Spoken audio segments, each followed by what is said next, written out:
سڵاوی کامەران حاج عومەر و تیمی باسی ڕۆژتان لێبێت. ئەم جارە هاتوینەتە قەزای زاخۆ بە دوواداچوون لەسەر ڕەوش و ژیانی ئەو شارە دەکەین. بەپێی بەڵگەکانی مێژوویی ئەم قەزایە ژیان لەم قەزایەدا بەر لە چەندین ساڵ بەر لە زاینی بووە، بەڵام وەک دەزاندرێ ماوەیەکی زۆرە دانیشتوانی ئەم شارە داوای ئیدارەیەکی سربەخۆ دەکەن. بینیمان چەند ڕۆژێک بەر لە ئێستا ئەنجومەنی وەزیرانی حکوومەتی هەرێمی کوردستان بڕیاریدا ئیتر بۆ لە مەودووە ئیدارەی قەزای زاخۆ پێویستە سربەخۆ بێت، هاوشانی قەزای سۆران. دەمانەوێت بزانین دانیشتوانی زاخۆ سەبارەت بە بڕیارەکە چی دەڵێن و سەبارەت بە ژیانیان، بژێوی ژیانیان، خزمەتگوزاری لەم شارە چ پێویستیەک دەکات حکوومەت، یعنی ئەو پێویستیانە چین کە حکوومەت بیکات لە پێناو جوانکردن و باشکردنی ژیان لە قەزای زاخۆ.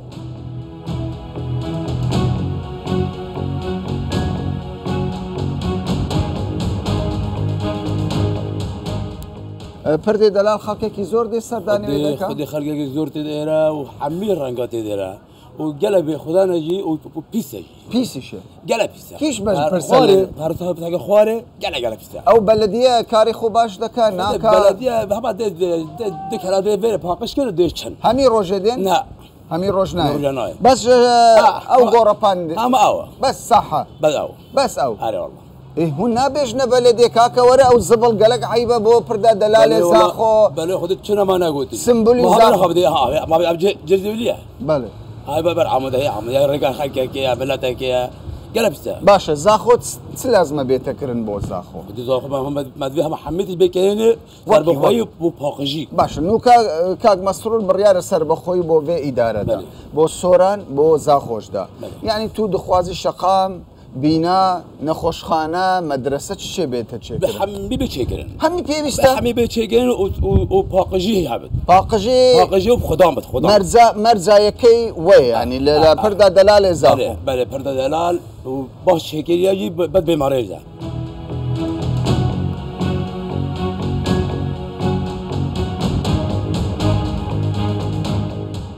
لە زاخۆ دەیان شوێنەواری گرنگی مێژووی هەیە کە بەشێکی زۆر لە گەشتیاران دەخوازن سەردانی بکەن. بۆ نمونە پردی دەلالی زاخۆ ئێستا ژمارەیەکی بەرچاو لە گەشتیارانی ناوەڕاست و باشووری عێراق هاتوونەتە ئەم شوێنە لەسەر پردەکە وەکو دەبینێن خەڵکێک هەم وێنە دەگرێ هەمیش مەلەوانی دەکەن، بەڵام ئەوەی کە سەرنجی منی ڕاکێشە دیارە ئەم شارە تا ڕادەیەک بێناس کەوتووە لە پێشکەشکردنی خزمەتگوزاری هەر لە ژێر پردەکە خەڵکێک لەم لاوە مەلەوانی دەکا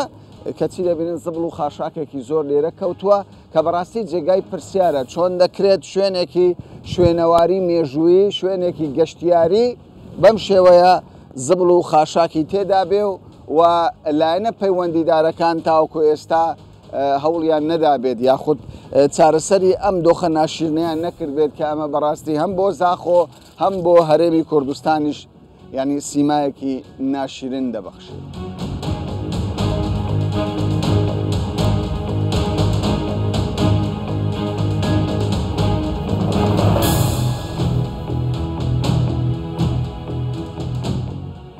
تۆ خەڵکی کوێن دەرێت؟ بە خێراتنی کەناڵەکەتانەکەم پێشەوە من لە کەرکووکەوە هاتووم بۆ سەردانی ئەم پردی دەلالەکە وەختی خۆی پردێکی زۆر دڵگیر بوو، مێژوویەکی تاریخی هەبوو لە کوردستان و ناو عێراقا، بەس کە ئەمڕۆ بینیم ئاوایە وەکو جاران نەماوە کە تاریخشی لە بیری خەڵک بردوێتەوە فەرموو ئەو پیس و پاتاڵانە ئەی شارەوانی لێرە ئیشی چیە لە زاخۆ؟ یعنی ئێستا دڵت خۆشە بۆی پردەکە نۆژن کراوەتەوە باشترە، بەڵام پیسیەکەی ئێرە دڵنتی توند کردووە؟ بەڵێ ئەرەوەڵڵا ئیساکە من ئەو پیسیانەم بینی بەڕاستی دڵگیران بووم بەم وەزە لەبەرەوەی مێژووی کورد ئەسڕنەوە ئەمانە وەختی خۆی ئەمە حتا عێراقە ئابوو لە هەشتاکان زۆر شتێکی پاک و تەمیز ئەو ئاوە خەڵکی شەی خوارد.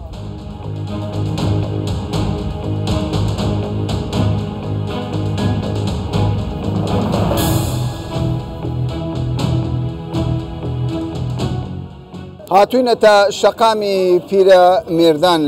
لە زاخۆ. ئەمە شەقامی پیرەمێردە خەڵکێکی زۆری بە ساڵاتچوو بە تەمەن لێرە کەسابەتی دەکەن، کاری تەزبیح فرۆشی دەکەن. حەز دەکەم لەگەر ئەم بەڕێزە قسە بکەم سڵاوت دەبێ ماندوو نەبی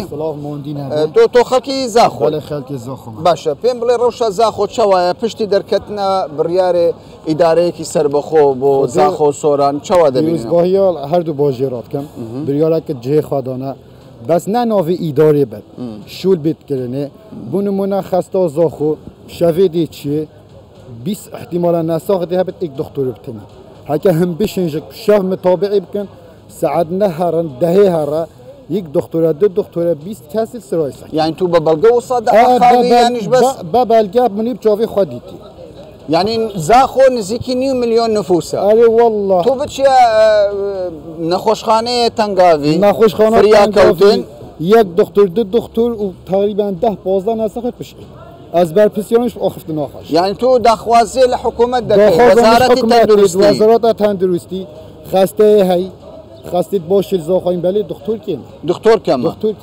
باشه تو چه بیشی مام حاجی یعنی چه بهترین بود زاخو باشتر دباروشه حاجی تشتکی باش بد ید صالح مدى بد وی تشتی بو ما بکت ام گله حسد وکی نوکا او برادر دبیجی خسته ما باشه نه بس دکتری ما کنه بونف ایشه یا زور بما تبيت زاني ويجا عالم اجي فقيره ودي فيجا في افر راست بيجت ودي تبشي خاستي بين 100 دينار بريكا تدنا بتنشي بشي خاستي يعني افر راستا باشا بس خستخاني حكومي بس هاري حكومي تبشي قرقفت شو هي اف بريكا ندا قرتي بتنشي داخلي خاستي دبي 500,000 قرفاني تبي ابد وصار الراس بيجت حكي قلت كتا ساق بدي بتكتا عملياتك بابا ساق مازال بربي اخواتي بي من يعني كرتي تندرستي لازمه بيتا شارع سركرين دكتور نين شاك سازي بيوستن دكتور كيمن دكتور يحكي تادي تلويري دي هو وليد دي مهل دستي سستري دا بابا افد دكتوري ولا مسعكا حاجي تو بري قلت روشا كهرباء بيتا شاكر لزاخو باشتر دبا ان شاء الله باشتر بيت تو داخوازي باشتر كنا روشا كهرباء دك اي والله باشا شو دي الدنيا قرمه عالم شوتي او كورونا حميج قرمه كذب اها يعني تو دبيجي وزير كهرباء حكومه تو زكي زياده كهرباء زياده تربا زياده حكومه سروكي حكومه بريارك دا اداريكي سربخو يعني بوزاخو بوسورانش يعني هم زاخو هم سورا او بريار شو دبي والله باش بيت هكا سربخوي بود باش بيت ان شاء الله ضرور بوزاخو اداري والله زور ضرور لبرش ضرور بو لبرش دي امور الماتش تبريغاتشن بري وصانا بو نا فيغا مثلا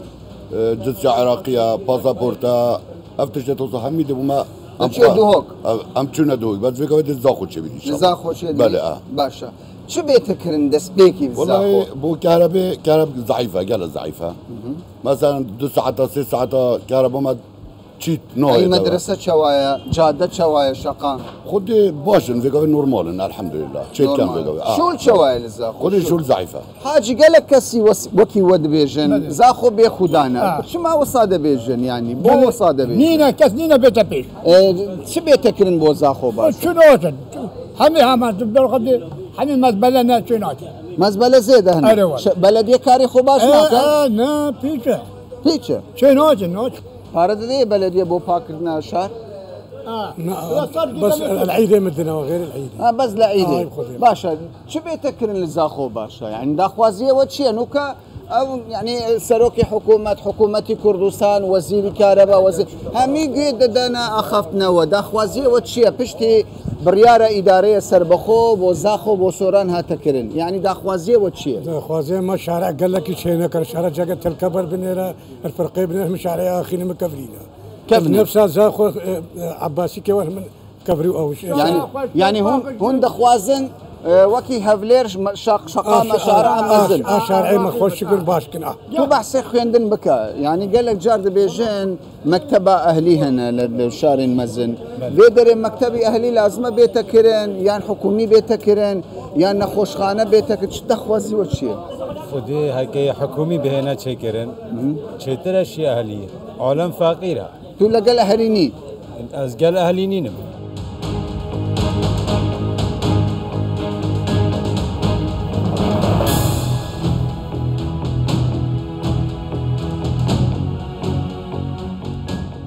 داخوازية وتشي وكي خلقي زاخ داخوازیاو ما اول ام سوفاسیا سروکی دکین مسرور بارزانی وقتی پیام یعنی سربخویا اداره هریما کرد یا زاخودای دلی و خوش دلی مگله گله پی خوشه ام سوفاسیا هریما کردستانی که یا سروکی دکین باشه پشتی و چی دخوازی؟ پشتی و ما گنجه که خاص دوید بو چیکرنا خدمات الزخ بو خدمات الزخ يعني بري نبويا نبي كيما قالها كيما او بوجه بوتش باشا او كنجا شارع بيشيكن شارع ما بيشيكن او كيما سيا اوفيها بمجاريا بيشيكن مدرسه كيما سيها بنوع مدرسه بيشيكن كتابخانه كيما سيها بيشيكن تو اگر برپرسي بي لزاخو يعني نوكا حكومه بيشتا تو مخولي كاكا چه بيت زاخو بيت كرن يكم كاري تشدبي بوزاخو بكي كم كاري من مستشفى دبي نابت بحمد تشتي به تصرح لازم ام خوش بر يكم جارتو كار لسر خستي غزاخو او حميد زمين ترى كشي ويشي استا بقابل زا منطقه كردستان ده دهوكش حمي اردا بتر كورونا حيوانيه بله شويدي من مستشفى جنبراي من ناخوش بي لوي مسيدي او جاي بردرگه بله همو حاجی بضیاوی خوار فردالوی حاجی چقدر کشور فردالوی و تانگی زمجلوی بندت فردان تانگی استی هوشیاری حوالاتی کی پیزنی بگوتا مپی جماعتی موتی هوا او ثقافتی ما هوا نمو حمدش بكذا مستشفى خوش بتوابو وكي مستشفى عالمي دولاتهم شو بيتكرن بوزاخو مام خدمات حمي بوزاخو بينكرن ويا يا بترين بهرا بترين مستشفى بوفم فقيرة مستشفى وخدمات شوارع كهرباء حميد تشتبه بيدفين يعني كم جار اگر حكومة بريارك بدا لخدمة خلق زاخو بي مستشفى لازم مستشفى كيما اما كيما نفوس زاخو چند با والله خودي زانت كي نيو مليون دبا نيو مليون نابا نيو مليون كز لزاخو 4000 5000 نيو مليون كهرب جل جران حقي كهرباء بيشتي اف كنترول بنسا كهرباء بهاي كهرباء جران 300000 400000 هاتين مالا مخو حقي هيك هي بآبه بقارن 9000 هاتي من همي 4 من داله هي خاني من 100 متر بله 9000 حقي آبه هاتي باشا بس اولا زاخو لهفلير السليماني هم يقنرخه بو زاخو شو بيتكرر والله بو زاخو خدماتي كيما وك منطقة تركبرم منطقة طابوة قطعة ميكري بيج دفتر دولار حفصل لوين ما شارع نينا قسي او نينا ابختي زور باران تي تحوشي ده من دعوة البلدية يعني مزراي باش نينا مزرعة نينا هيك شيء نينا قاعدة مزرعة نينا يعني كيما نينا جار نينا لزاخو هبت كيما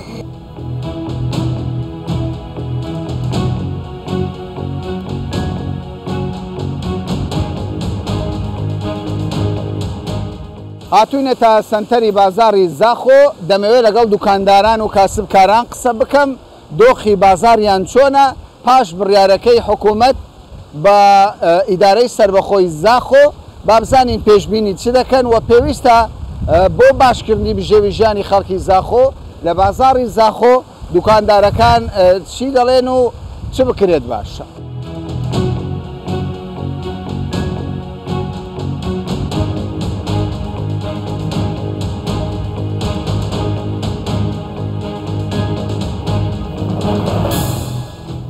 بێژە من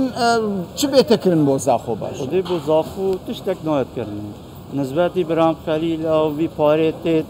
بۆ زاخۆ تشتێک ناکرد نە شارەعە نە پارکەکە نە بودجەکە یعنی هیچ نەکرایەتان وکە کرد بەس کەمە ئەو پارێش برام خەلیلت تێت ئەوش مجەمە تجاری دەردکەوێت تجارەتا ئیرانی وان تێت بۆ زاخۆ مانی زاخۆ بەرەکی سەرەکیە برام خەلیل ئەوە باشە چ بێتەکردی تو دەستپێکی یعنی ئەگەر بخوازین بڕیار دەستێتە بی پرۆژە گەشت و گوزار دەخوازی خەستێ دەخوازی مەدرسە دەخوا چ دەخوازی گەشت و گوزار جار سفرە ما تشتێک نینە نوکە ئەف پرادەرال هەگەر دهۆکێ با داوە لیکن داوەک زێری لیکن بە زاخۆ بێخودانە بێخودانە جبەش بێخودانە هەن بێژن بێخودانە زاخۆ لازمە بکەن زێر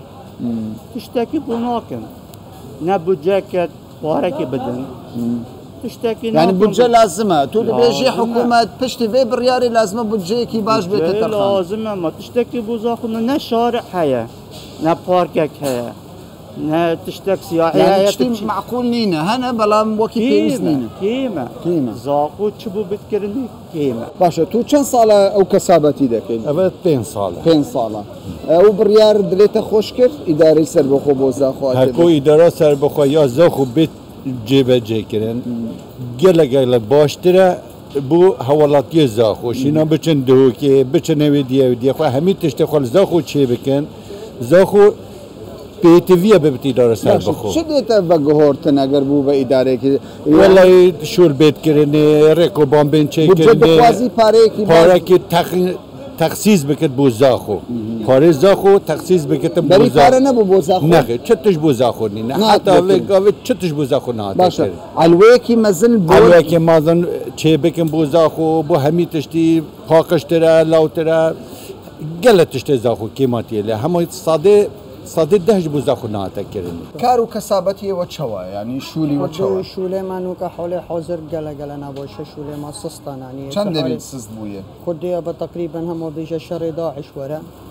يعني ما سيك روش بروش الكيم عادت وموجة جوسانا راستي استا موجة باشتر بويا بس تو بيجا من پشتي في برياري انجمني وزيران سر اداره سر بخوبون زاخو او ديتنا تا بگهورتن دروز دكايانا ديتنا من هكر ام روز گوبن ام درزبن ام تازه شول بكن بو اداره خوا ام سرفراز بن ام نتیجه باشین و اداره دبت اداره سر بخو دبت نمونه اف اداره هنی جنو کابوزاخو استراتیجیه سر سنور ابراهیم خلیله بس ناو اداره سر بخو بس ناو کا هون راضی دکا يعني لازم پروژه مزنج بیت ما هکر پروژه نهید کردن ناو بوچیه بلا نوكا الشيخ بومك حس حتى صبي الشيخ بومك نصنا بتشتكي بخوينا ما شيخ خاطيا بوچي وند بيشن دلي ما خوش بويا زاخد بويا اداري كي سر بخو بوچي دلي بخوش يعني شو ديتا بغور خدي دي قالتش بو زاخو ينكرني بت سر بخو دي قالت بو زاخو ينكرني دي شولي دايره زاخو صالحي تربت يعني بري ماندي بونيو بله ده چون دوك هر بو دوك هر تشتكي هبتام چون دوك ویگاوه هر تشتکی ها به زاخویت کردن و گلک مهمه سرباخو بو زاخو يعني كردنوي فرمانجين حكومي بو زاخو دسكفتا بله دسكفتا مازنا بوما محافظه هیچ چی تر بوما باش تو بحث جینگه کرد گوت جینگه پارزن بس گلیشی نکن درا اول گل باشترش همی تشتی بیجین مروف حاشو ادب خوا پاقش کد مالا مروی همی پاقشت بد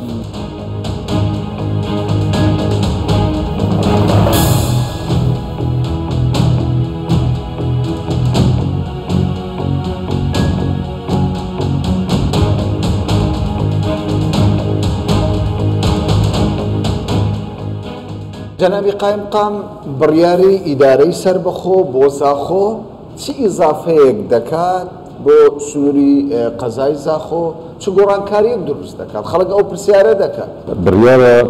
سربخو كرنا